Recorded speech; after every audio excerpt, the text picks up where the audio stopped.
de verano. La vidente María Blanca Suárez llevaba años leyendo el futuro en los pozos del café, desde su gabinete, en la madrileña calle de Aptao. Unos recurrían a sus servicios con auténtica devoción, pero otros la consideraban una farsante.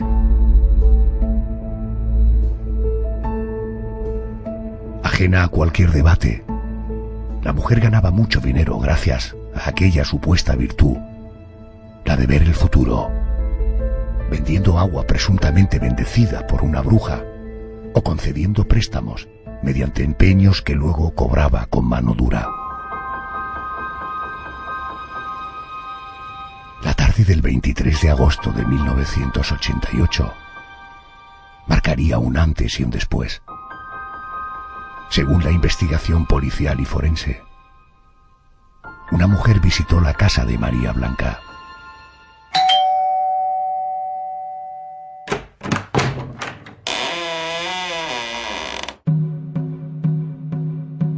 La recién llegada conversó con ella en el salón y después sacó de su bolso una maza metálica de mortero de 40 centímetros de largo, con la que golpeó la cabeza de su víctima hasta en 24 ocasiones. Después, la asesina fue a la cocina y regresó con un cuchillo de 15 centímetros, con el que cortó las muñecas de la vidente hasta seccionar venas y tendones, llegando hasta el hueso. El cuerpo de María Blanca acabó dentro de la bañera.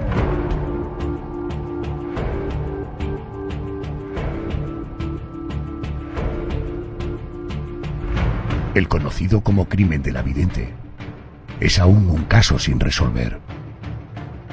Aunque en su momento se detuvo a una sospechosa, Oliva Amparo Casado fue finalmente absuelta tras pasar casi 2 años en prisión.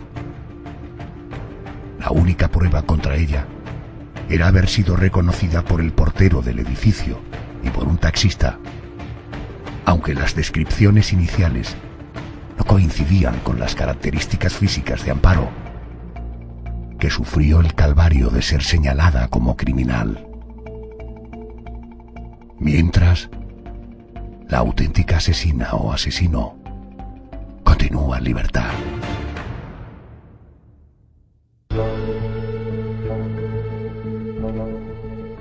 Esta noche abrimos el expediente de un caso ocurrido hace poco más de 3 décadas, precisamente en un mes de agosto. Y no es un caso cualquiera.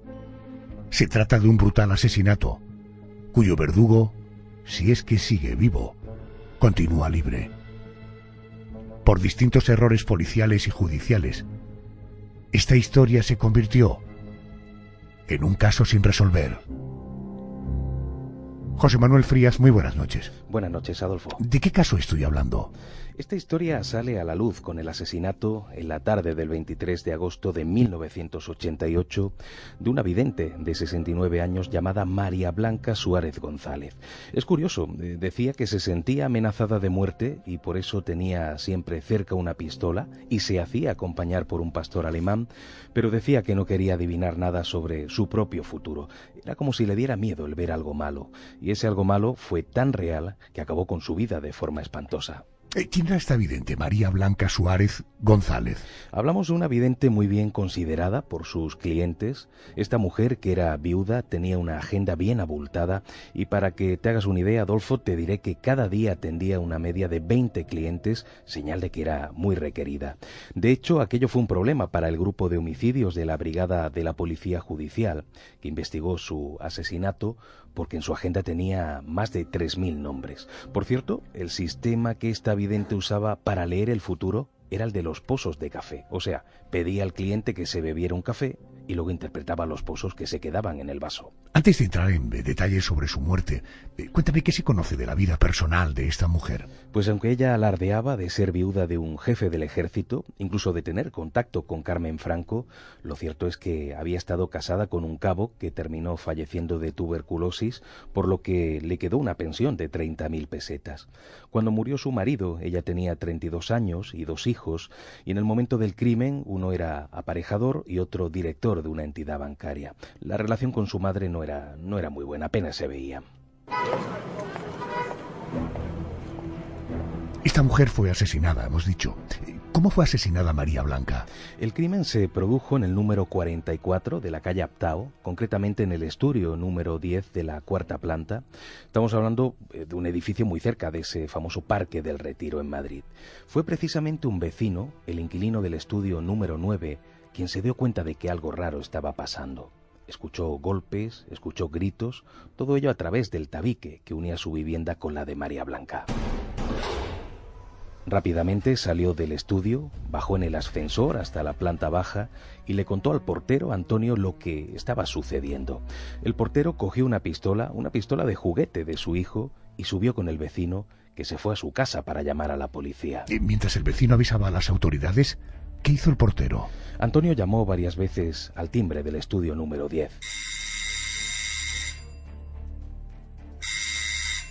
Finalmente abrió alguien, pero fue alguien insólito porque el testigo dijo que era una mujer, pero que le habló con voz de hombre, y le dijo: si te mueves, te vuelo la cabeza, mientras que lo apuntaba con una pistola. Ante una escena así, el portero no pudo hacer otra cosa que apartarse y dejar que la mujer huyera, y ya después entró en la vivienda de María Blanca. Cuando Antonio entró en la casa, se encontró con una escena dantesca. La vidente, ya fallecida, estaba dentro de la bañera, con las piernas por fuera, empapada de sangre, con heridas en la cabeza y en las muñecas. Cuando llegó la policía, encontraron una maza metálica de 40 centímetros. Tenía marcas que evidenciaban que alguien la había usado para golpear a María Blanca en la cabeza. Lo hizo hasta en 24 ocasiones. Los agentes encontraron también un cuchillo de 15 centímetros con el que a la vidente le diseccionaron venas y tendones en las muñecas, llegando hasta el hueso. María Blanca Suárez no murió por los golpes en la cabeza, sino por la hemorragia a causa de las heridas en las muñecas. José Manuel, quedó descartado el robo como móvil de aquel asesinato.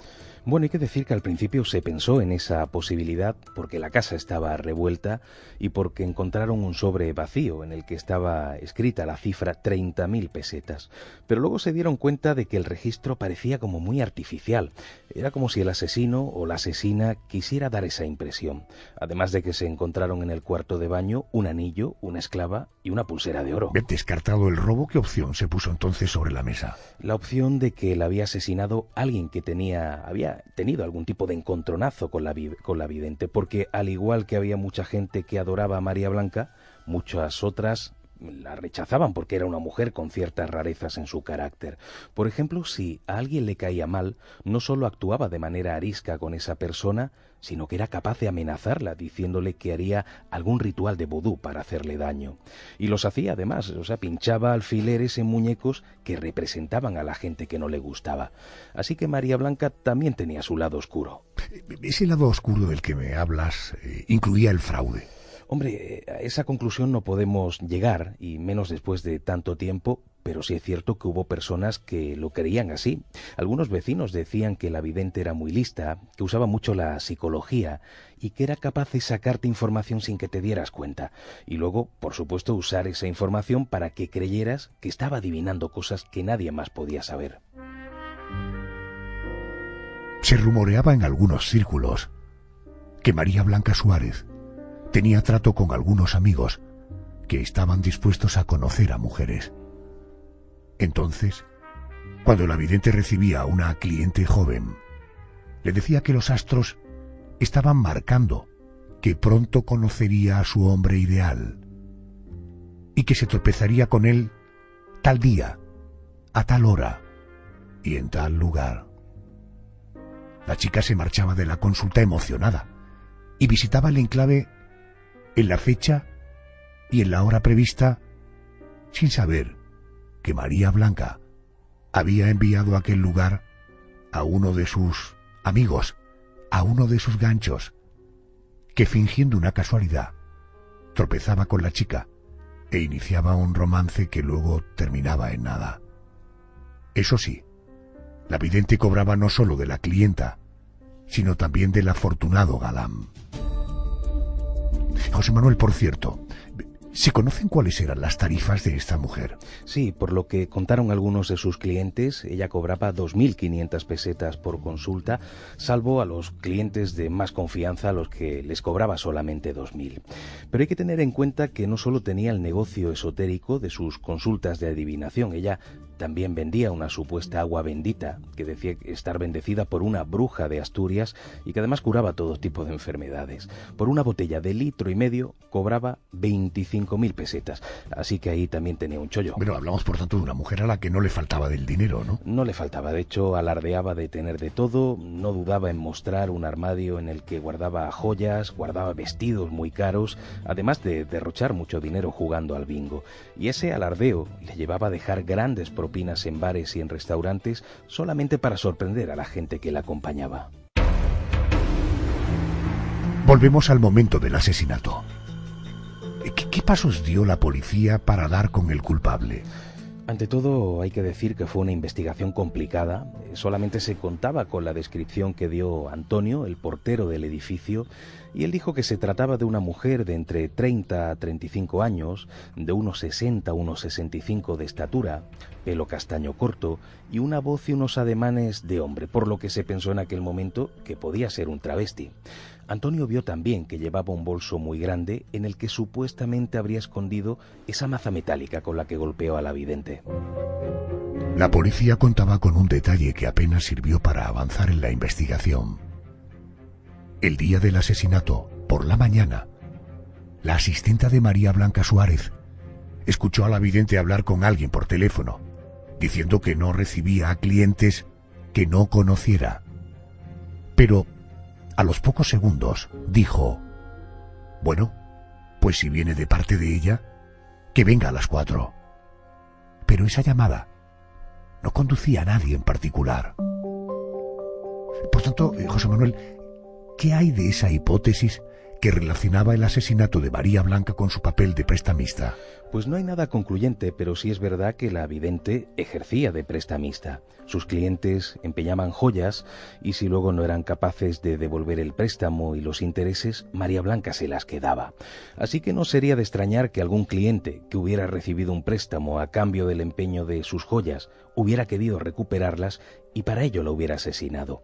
Pero como antes apuntábamos, por más que se investigó entre los clientes habituales de la vidente, fue imposible dar con una pista que condujera al asesino o asesina de la vidente. Parece que los agentes tuvieron acceso al testimonio de un taxista, un testimonio que parecía totalmente vinculado a este crimen. Sí, muy vinculado, porque se supone que la asesina, si es que realmente era una mujer, huyó de la zona en un taxi que cogió en la misma puerta del edificio. Y la policía dio con un taxista que dijo haber recogido allí, ese día, a esa hora, a una mujer muy agitada que le pidió que rápidamente acelerara. Los únicos detalles que pudo ver en la mujer es que tenía las uñas largas y mal cuidadas y que se rascaba constantemente el tobillo izquierdo. La otra gran baza de la policía era el portero, Antonio, el único testigo que vio directamente a la asesina. Sí, Antonio sería una pieza muy importante. 1 mes y medio después del asesinato, mientras paseaba por el mercado de la calle Marqués de Zafra, creyó reconocer a la mujer que le amenazó con la pistola. La policía rápidamente la detuvo, a pesar de que aquella mujer no se parecía en nada a la descripción que dio en su momento el portero, porque no tenía ni la edad ni la altura que dijo Antonio, ni tenía voz de hombre. La detenida se llamaba Oliva Amparo Casado García. El 20 de octubre de 1988 salió de casa con la cara cubierta con un pañuelo y unas gafas negras para ocultar su rostro, que se había hinchado por una infección en las muelas. Ella iba camino del dentista. La mujer nunca entendió cómo alguien la pudo reconocer si su cara se ocultaba tras un pañuelo y unas gafas. Amparo fue detenida. Durante el tiempo que duró su calvario, la sociedad la señaló como la asesina de María Blanca, sin concederle la presunción de inocencia. Ya en el calabozo, Amparo, que fue tratada en todo momento como una criminal, pasó por una rueda de reconocimiento donde el taxista y el portero la señalaron como la asesina. José Manuel, ¿qué ocurrió a partir de ese momento con Amparo Casado? Pues Amparo, tras 2 días en el calabozo, el juez, a pesar de tener en su mano la descripción originaria del portero, la envió a la cárcel de Yeserías, donde permaneció nada menos que 20 meses hasta la celebración del juicio. Y todo ello sin más pruebas que 2 reconocimientos erróneos. Y allí en prisión, además, Amparo tuvo que pasar por una embolia y una hepatitis.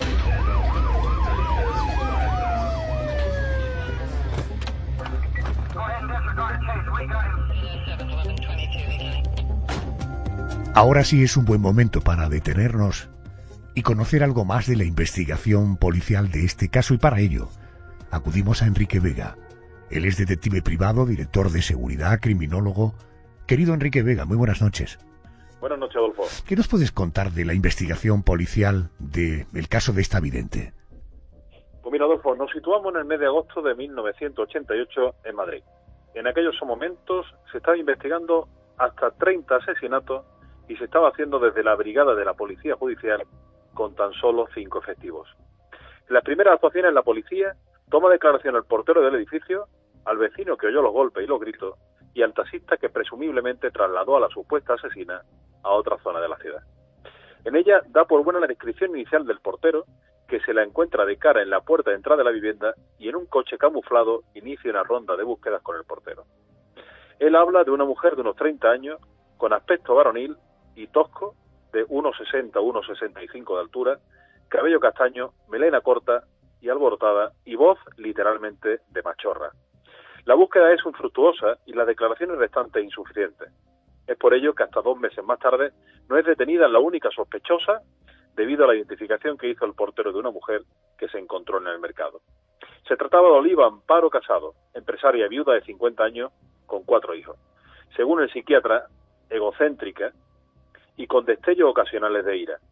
No coincidía con la descripción inicial. Amparo era mayor, tenía el pelo largo y liso y tenía voz femenina.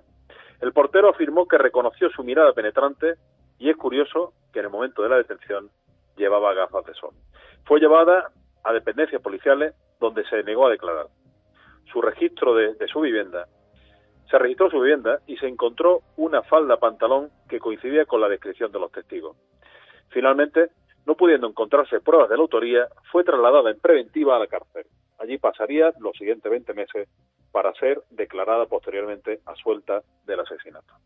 A partir de ahí surgen múltiples dudas. ¿Por qué no se interrogaron a los más de 3.000 contactos que tenía Blanca en su agenda? Solo algunos fueron telefoneados y nunca se habló cara a cara con ellos. La teoría más fuerte hasta el momento ponía el objetivo en alguien muy conocido de Blanca, ya que el perro fiel que presenció los hechos no actuó en defensa de la dueña, presumiblemente porque ella misma, atacada en la cabeza por detrás, no podía esperar el ataque. Igualmente, la puerta no estaba forzada y además la víctima estaba en camisón, algo que en aquella época tenía connotaciones íntimas, y Blanca nunca atendía a nadie si no era vestida y maquillada. Hecho en el que coincidieron todos sus vecinos. El ensañamiento en los 24 golpes y el corte en la muñeca presumía un crimen pasional y probablemente nada premeditado. Y por último, se supo que el asesino era zurdo, algo que en una investigación a fondo hubiera producido múltiples resultados. Todos estos datos en el aire dejaron en evidencia una investigación que hoy en día no tiene culpable y que, como anécdota te contaré, Adolfo, que en la investigación de la casa de la víctima no se encontró absolutamente ninguna huella, ni siquiera de la propietaria, algo completamente inexplicable. Bueno, en esta noche de verano te deseo que descanses. Gracias, Enrique. Igualmente para ti. Buenas noches. La vista de la causa contra Oliva Amparo Casado García iba a tener lugar el 7 de mayo de 1990, pero tuvo que ser aplazada al día 8 por incomparecencia de los 2 testigos principales, el portero y el taxista, que fueron conducidos a la fuerza a la sala. José Manuel, ¿cuál fue el resultado de este proceso judicial? Desde el principio, el fiscal solicitaba para Amparo la pena de 27 años de cárcel, ya que la consideraba asesina de la vidente. Como es lógico, la acusada dijo no conocer a la víctima ni haber estado jamás en su consulta, e incluso su abogada pudo demostrar que Amparo llevaba años enferma del cuello y que eso le impedía levantar peso, además de que era diestra y de que no podía manejar apenas la mano izquierda, con lo que presuntamente se había cometido el crimen. ¿Y cuál fue la versión de los hechos que presentó el fiscal? El fiscal presentó la siguiente película. Amparo llegó a la casa de la vidente a eso de las 5 de la tarde, estuvieron un rato dentro y después, ambas en el salón, la asesina en ese momento sacó de su bolso la maza y comenzó a golpear a la víctima en la cabeza, todo de manera tan repentina que María Blanca no tuvo posibilidad de defenderse o de huir. Luego, Amparo fue a la cocina por un cuchillo, condujo a la vidente al baño y la metió en la bañera, y allí le hizo los cortes profundos en las muñecas que acabarían con su vida. Cuando llegó el momento del testimonio del portero, Antonio dio de nuevo la descripción de la asesina, aunque modificando los detalles iniciales sobre edad y estatura, e insistiendo en aquella voz masculina. Y volvió a decir que reconoció a Amparo, entre otras cosas, por su mirada penetrante. Un detalle que causó grandes dudas en la sala, porque la acusada, recuerda, iba con gafas oscuras el día de su detención. A pesar de ello, a pesar de que estaba claro que la única prueba contra Amparo se caía por su propio peso, el juez rechazó la libertad bajo fianza por un absurdo motivo. En el registro del bolso de Amparo habían encontrado unos ajos que consideraba el juez que tenían relación con lo esotérico y por tanto con la vidente. José Manuel, desfilaron por la sala de vistas otros testigos. Sí, declararon varios testigos a favor de Amparo, como por ejemplo su madre y 2 pintores. Ellos dijeron que en la tarde del crimen habían estado conversando con la acusada. En todo caso, el 21 de mayo de 1990 se hizo público el fallo del tribunal, sentencia absolutoria, y la acusada, por supuesto, quedó en libertad. Lo curioso es que en el texto se decía literalmente que Amparo no era absuelta por la convicción en su inocencia, sobre la que existen determinados indicios, sino porque en el juicio oral no pudo demostrarse su implicación en el asesinato. Se reconocía así que no había cargos reales contra ella. El fiscal decidió no recurrir la sentencia y declaró lo siguiente: no recurriremos la sentencia por la ausencia de una relación conocida entre la víctima y la procesada y el margen de duda que existe sobre la identificación realizada por los testigos de cargo, y en concreto por el portero de la finca en que vivía la víctima y el taxista que afirmó haber trasladado a esta mujer desde las inmediaciones del lugar de los hechos hasta la plaza de Manuel Becerra, quien no presenció directamente si la presunta asesina salía del lugar del crimen. A su vez, el presidente del tribunal que juzgó a Amparo Oliva reconoció la dificultad del caso con las siguientes palabras: no cabe duda de que este ha sido uno de los más complicados casos que he tenido que resolver en mi carrera. Tanto las pruebas aportadas por el Ministerio Público como por la defensa eran contundentes. No se puede olvidar que 2 personas de cuya honorabilidad no cabe duda reconocieron a la inculpada. Pero tampoco cabe duda de que la defensa presentó testigos de peso que afirmaban haber estado con ella la tarde en que se cometió el crimen. Ante tal situación, los miembros del tribunal consideramos que con lo visto y oído durante el juicio no se desvirtuaba el principio de presunción de inocencia al que todos tenemos derecho, por lo que, actuando en conciencia, decidimos absolverla.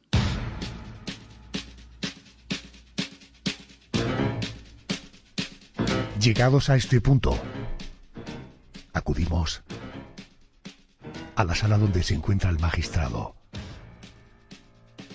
El juez, siempre erecto. Señoría, buenas noches. ¿Qué tal? Buenas noches, don Adolfo. El juez Bernardo Pinazo, ¿cómo se trata judicialmente un error judicial? Pues bueno, está todo previsto en la ley, ya que el error judicial es uno de los supuestos legales de responsabilidad patrimonial del Estado por anormal funcionamiento de la Administración de Justicia y que además está reconocido en la Constitución, de tal forma que dice que los daños causados por error judicial, así como los que sean consecuencia del funcionamiento anormal de la Administración de Justicia, darán derecho a indemnización a cargo del Estado y conforme a la ley. Adolfo, hay que diferenciar lo que es el error judicial de otras figuras como pueden ser el funcionamiento anormal de la Administración de Justicia y el de la responsabilidad civil y penal de los jueces y magistrados. La principal diferencia radica en la persona a quien se le impute el defectuoso funcionamiento. El error judicial es propio de los actos de los jueces o de los tribunales, mientras que el funcionamiento anormal es un hecho derivado de actuaciones no jurisdiccionales del juez o de actos de otros funcionarios o colaboradores del juzgado en el proceso jurisdiccional. El término legal funcionamiento anormal supone un concepto jurídico indeterminado y que debe de concretarse en cada supuesto frente a lo que se entiende como normal y afecta a la actividad desempeñada por los integrantes de la oficina judicial o del juzgado, así como por el personal y órganos colaboradores de la Administración de Justicia, como por ejemplo la Policía Judicial cuando actúa bajo la dirección de los jueces o de los magistrados. La responsabilidad personal del propio juez o del magistrado frente a quien se ejercita la acción de responsabilidad por culpa o dolo grave de ese juez o ese magistrado es igualmente reclamable. Si bien los requisitos para que se aprecie error judicial y para tener derecho a la correspondiente indemnización, se requiere que ese error judicial se declare en un procedimiento específico a cargo del Tribunal Supremo, con lo cual pues no hay incidencia ni inversión de decisiones por un acto administrativo o por un órgano administrativo, sino que es también igualmente propio de los tribunales. Por supuesto, tienen derecho a la indemnización quienes, después de haber sufrido una prisión preventiva, como fue la protagonista de esta noche, pues que sean absueltos por inexistencia de hecho imputado o porque esa misma causa haya sido dictado auto de sobreseimiento, siempre que se le haya producido y erogado perjuicios.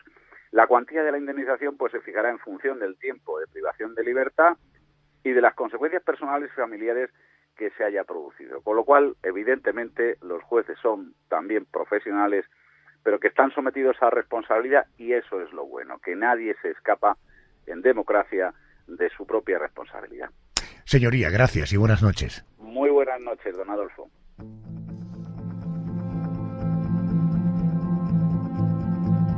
Esta noche estamos hablando de un crimen, de un asesinato brutal, pero a la vez estamos hablando de un error judicial de bulto, el cometido con Oliva Amparo Casado García, una mujer inocente que tuvo que pasar 20 meses en prisión hasta que finalmente la justicia reconoció su error.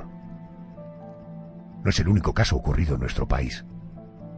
Un calvario parecido fue el que sufrió José Antonio Valdivielso, que fue condenado a prisión por un delito que no cometió y estuvo entre rejas durante 9 años hasta que finalmente, y gracias a las indagaciones de su padre, se demostró su inocencia. Vamos a recordarlo.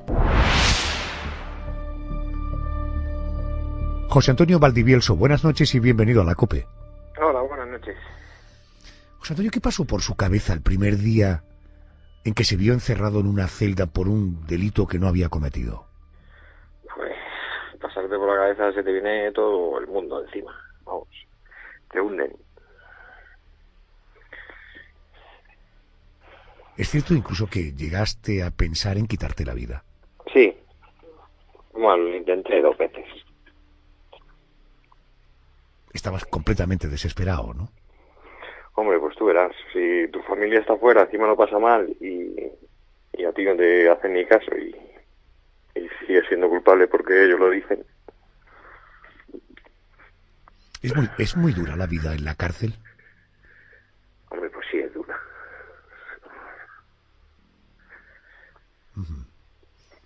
En aquel momento tu familia, tus amigos, ¿todos creían en tu inocencia o hubo grietas?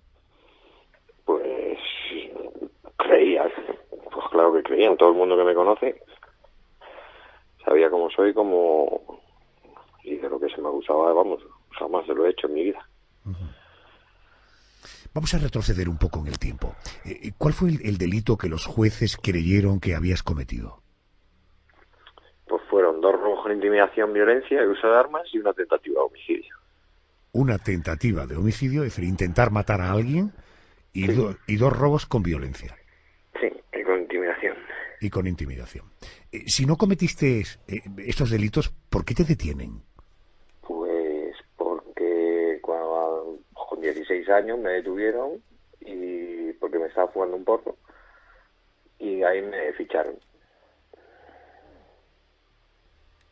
Pero estarías cerca de donde se produjeron los delitos, ¿no? No, No. no tenía nada que ver. O sea, te Aparte, fumas, yo estaba en- te fumas yo un estaba en mi canuto casa un día. durmiendo. Estabas en casa durmiendo. Es decir, te fumas un porro, te fichan y a partir de ahí te implican en 2 robos con intimidación y en un intento de asesinato. Sí, ¿Cómo, Así es. ¿Cómo recuerdas el momento de la detención? pues mira, llegaba de trabajar además. Mis padres estaban a 15 metros y no me dejaron ni darle un beso ni ayudar a subir a mi madre que estaba en silla de ruedas. ¿Qué edad tenías tú? Pues 21 recién cumplidos. 21 años. Y te detienen y supongo que te leen tus derechos, te dirán algo. ¿Tú sabías por qué te estaban deteniendo? Yo no me enteré hasta que no llegué a la comisaría, que me decían que yo había hecho eso. Me decían que había sido yo y que había sido yo. ¿Y esos robos y ese intento de asesinato dónde se produce? ¿Cerca de casa? ¿Cerca del trabajo? Se produjeron en Móstoles. ¿Y tú dónde vivías? En Móstoles. En Móstoles, correcto. Porque tú eras un chico en el barrio quizá un poco inquieto. No, Es un tío normal. yo llevaba trabajando desde los 16 años que firmó mi padre la autorización. ¿Y en qué trabajabas? De carrocero. Perdón? De carrocero. Carrocero. ¿Y eso qué es? Pues estaba haciendo ambulancias. O sea, montando los chasis de las ambulancias. Sí. Bueno, en esta historia... Bueno, perdóname, el interrogatorio, ¿lo recuerdas como momentos duros, de mucha ansiedad? ¿Fueron agresivos los policías que te interrogaron? Sí, es que más que interrogatorio era que decían que era yo y ya está. O sea, es que no dijeron nada más. Bueno, y tú diciendo que no lo eras. Exacto, y me dijeron, bueno, pues ya lo veremos si eres tú o no lo eres. Y a la cárcel de forma preventiva hasta que llega el juicio, ¿no? Sí, ¿Cómo recuerdas el juicio? pues fatal. Fatal porque no hicieron caso a nadie. Ni a mis abogados ni a nadie. ¿Y el fiscal cómo puso Yo en ya iba pie... condenado. ¿Perdón? Que yo ya iba condenado. Ya. Y el fiscal montó una historia donde te colocó a ti tanto en los robos como en el intento de asesinato. Sí, no sé lo que... Pero vamos, supuestamente encima fui yo a hacerlo, hice todo. ¿A cuánto te condenaron? A 13 años. 13 años. Y cumpliste 9. Sí. ¿Y cómo se resolvió finalmente? ¿Cómo se supo la verdad? Pues por la fotografía del cajero, cuando la Guardia Civil hizo el trabajo que tenía que haber hecho la policía científica, pues vio que no éramos la misma persona. Coño, 9 años después. Sí, claro, y porque lo hizo la Guardia Civil. Si lo llega a hacer la policía científica, vuelven a decir lo mismo. ¿De qué año estamos hablando cuando se produce la detención? 2001. 2001. O sea que no fue en el siglo pasado. No. Bueno, en esta historia entra en juego tu padre, Antonio, don Antonio, que es la persona que desde el principio apostó por tu inocencia y que puso en marcha un plan para demostrar la verdad. ¿Cuáles fueron los pasos? ¿Qué plan estableció tu padre? ¿Qué es lo que hizo? Pues eso mejor te lo voy a decir, porque yo tampoco sé. Pero sé que se movió mucho, se movió por sitios por ahí preguntando y hasta que dio. Hasta que alguien le dijo quién era. Me dicen que se entremezcló entre los delincuentes para saber quiénes fueron los culpables del delito, ¿no? Sí. ¿Tú sigues viviendo con tu padre? No. No. Le tengo cerca, pero no vivo con él. ¿Y tu relación es buena? Sí, claro. Mi padre es mi mejor amigo y es mi todo. Y cuando dices que lo tienes cerca, no querrás decir que lo tienes ahí al lado del teléfono, ¿no? No. No, ahora mismo no. Ya. ¿Qué sensación tuviste al saber que por fin la justicia rectificaba y te declaraba inocente? Hombre, pues una alegría muy grande. Pero vamos, que tampoco es que han hecho lo que tenían que haber hecho desde un principio, no haberme hundido la vida. Claro. ¿Y qué ocurrió con el auténtico culpable del delito que se te atribuía? Pues no tengo ni idea. ¿No sabes quién es, ni le pones cara? No. ¿Es uno de ahí de Móstoles? No, por lo visto no era de aquí de Móstoles. Era de un pueblo de Navalcarnero, de al lado. Uh-huh. ¿Tú sigues viviendo en Móstoles? Sí, claro. ¿Y tus vecinos conocen tu historia? Pues algunos, otros no, otros sí. ¿Te has casado? No me he casado. ¿Y te hablas con alguna chica? Sí, no, estoy con mi pareja. Lo que pasa es que no nos hemos casado, pero vamos, tenemos un niño y... ¿Tienes ya un niño? Sí. ¿Qué años tiene el niño? Pues un añito acaba de hacer. Este que no vaya a fumar porro, que fíjate la que se organizó, ¿eh? Sí, sí. Por un canuto, ¿eh? Fíjate, ¿no? Escúchame, José Antonio, la pregunta es un poco tópica, pero ¿qué ha supuesto en tu vida al haber perdido 9 años en la cárcel? Me decías que te han hundido la vida. ¿Tú tienes la sensación de que no vas a levantar cabeza? A ver, levantas cabeza porque no te queda otra. Y tengo a un niño por el que luchar y una familia y tienes que levantar cabeza, pero te hunden. O sea, tú no puedes ir a buscar trabajo. ¿Dónde vas a buscar trabajo? Cuando llegas y te preguntan qué has hecho en los últimos 9 años de tu vida, ¿qué les dices? Ya no te van a mirar, ni te van a coger, vamos. En este momento estás en el paro. Sí. Y el Ministerio de Justicia no se... Bueno, supongo que hubo una indemnización, ¿no? Bueno, sí, eso también es otra historia. Aparte, están condenados a pagar los gastos de abogados y todo, y resulta que del dinero que yo he soltado a los abogados, a mí no me van a devolver ni la mitad de lo que yo he soltado. Pero aparte de que te tengan que pagar lo que tú pagaste, supongo que te habrán indemnizado. O sea, ¿te han dado una cantidad de dinero suficiente como para que puedas mirar al futuro o para que puedas vivir los próximos 9 años con dignidad? Yo creo que no. ¿No? Por mí se lo podían haber ahorrado, ¿eh? Pues ya me imagino, claro. Se lo podían haber ahorrado, haberse gastado ellos si quisieran, pero claro, para mí no me van a dar nada. ¿No me quieres decir la cantidad? Pues no han sido ni 600.000 euros. No han sido ni 600.000 euros. ¿Has podido perdonar a aquellos que te condenaron por error? ¿Pero a quién? Si es que a mí nadie me ha venido y me ha dicho que es culpa suya. ¿A quién tengo que perdonar? ¿El juez que te condenó, sabes su nombre? No. ¿No? ¿Para qué, no? Sí, no, ¿para qué no? Es que tampoco es que nadie me haya llamado y me haya dicho, oye, perdona, que es que no... ha sido un error. A mí nadie me ha venido a pedir perdón. ¿Por qué tengo que perdonar yo? ¿A quién? Ya. El Estado no te ha pedido perdón. No, a mí qué me van a pedir. O sea, te han largado los 500 y pico mil euros y hasta aquí podemos leer, ¿no? Y ya está. Y encima tengo que pagar yo las cosas que tengo que pagar, que tenían que pagar ellos. Echando las cuentas, y por lo que he leído en la documentación, valoran cada año de tu vida en 66.000 euros. Qué poca vergüenza. Sí, y menos, pero bueno. Bueno, José, pues, ¿qué quieres que te diga? Que te mando un abrazo y que te agradezco mucho el tiempo que me has dedicado. Y mucho ánimo, amigo. Gracias. José Manuel, en el caso de la vidente asesinada, se puede decir que estamos ante un caso sin resolver, ¿verdad? Sí, no un caso cualquiera, un caso sin resolver que causó mucho daño, como hemos visto, a una falsa acusada, Amparo, una mujer que estuvo casi 2 años en prisión y que al salir había perdido su negocio, que tuvo que retomar de cero. Y mientras tanto la asesina siguió en la calle, porque aquí hubo un asesinato, pero nunca se inició una nueva investigación para dar con la auténtica culpable. Resulta curioso, teniendo en cuenta que la gente rumoreaba sobre la enemistad de la vidente, y otra mujer, ¿verdad? Sí, eso decían las vecinas, las conocidas de María Blanca. O sea, ellas contaban que en su momento la vidente les hablaba de cierta amiga que le estaba sacando mucho dinero.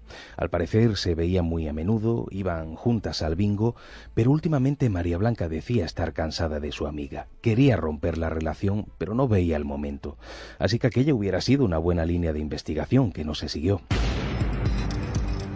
En su momento, la periodista Margarita Landi, especializada en criminología, recibió un encargo de la revista Interview para hacer una investigación extensa sobre el caso de la vidente asesina.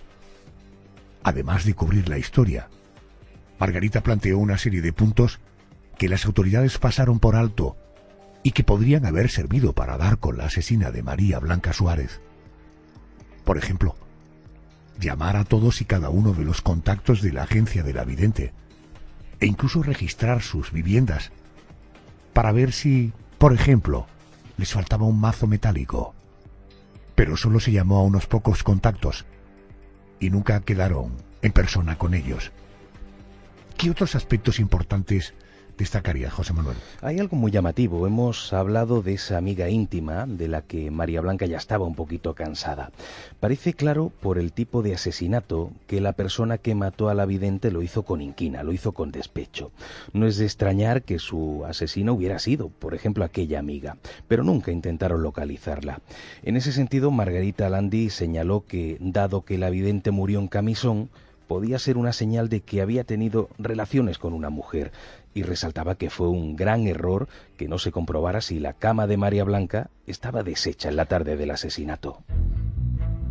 También, como apuntábamos al inicio de este expediente, el asesino o asesina podría haber sido alguien que quisiera vengar a alguna de las clientas a las que la vidente engañó diciéndoles cómo, cuándo y dónde encontrarían al hombre de su vida, ¿no te parece?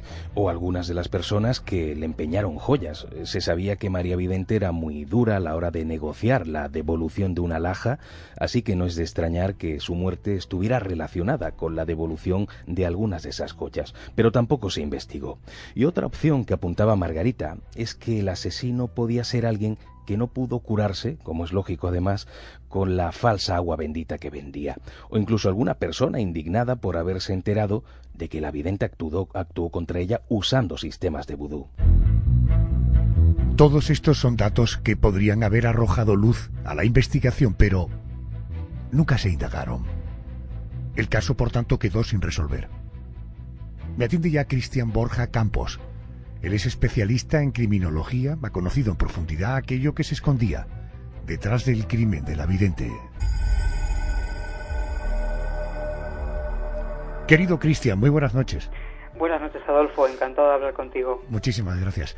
Estamos, como afirmaba Margarita Landi, ante un caso mal investigado.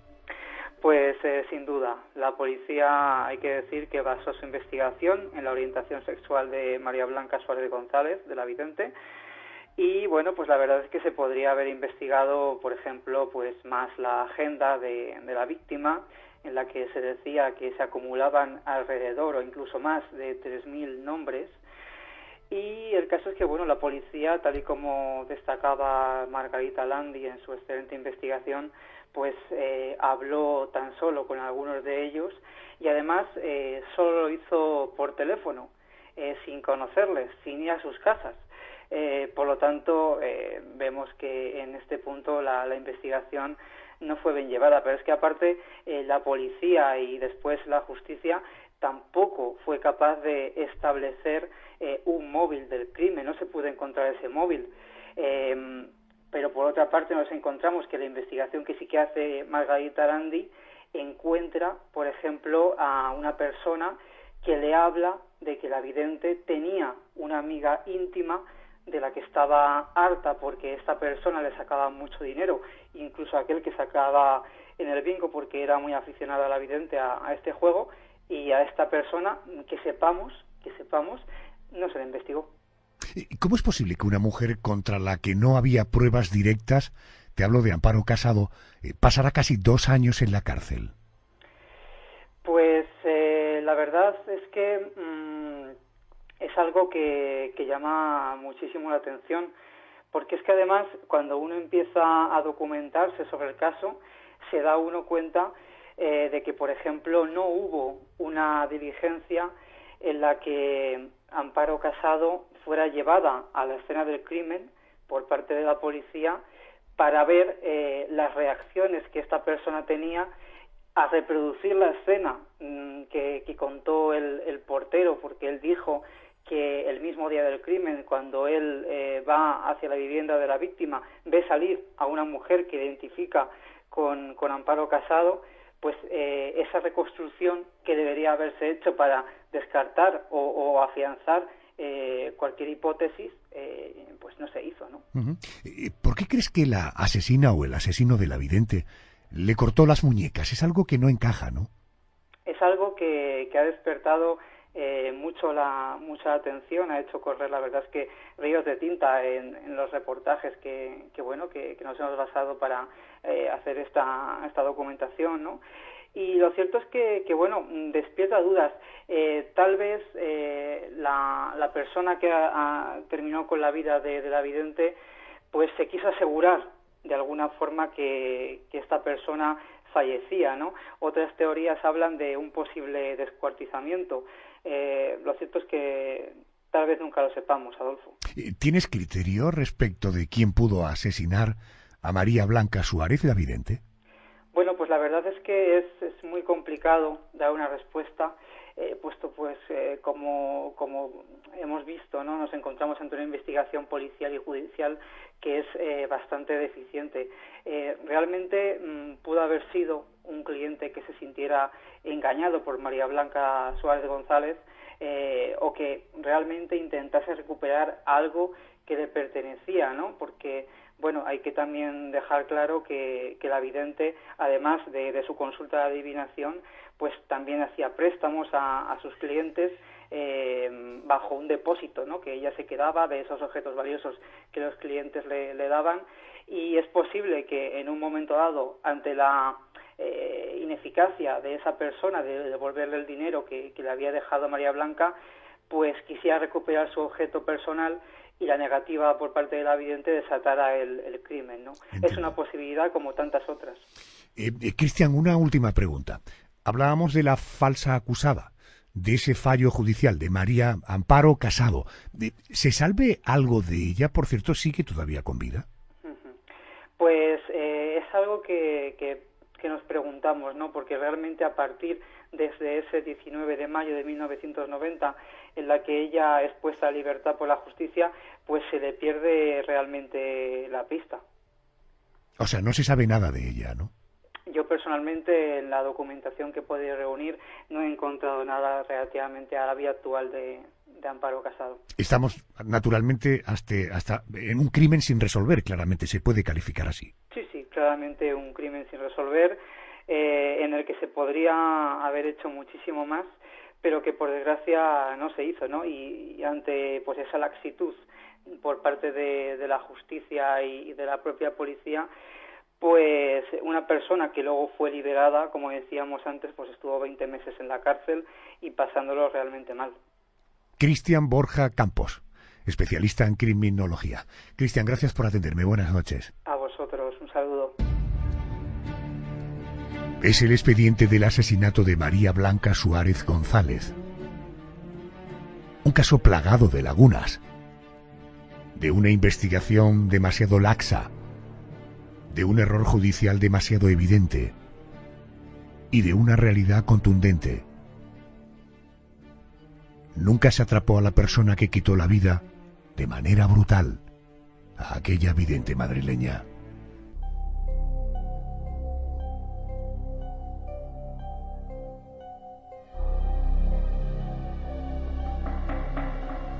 Querido José Manuel Frías, nos encontramos en otra cálida noche de agosto. Gracias. Gracias, buenas noches.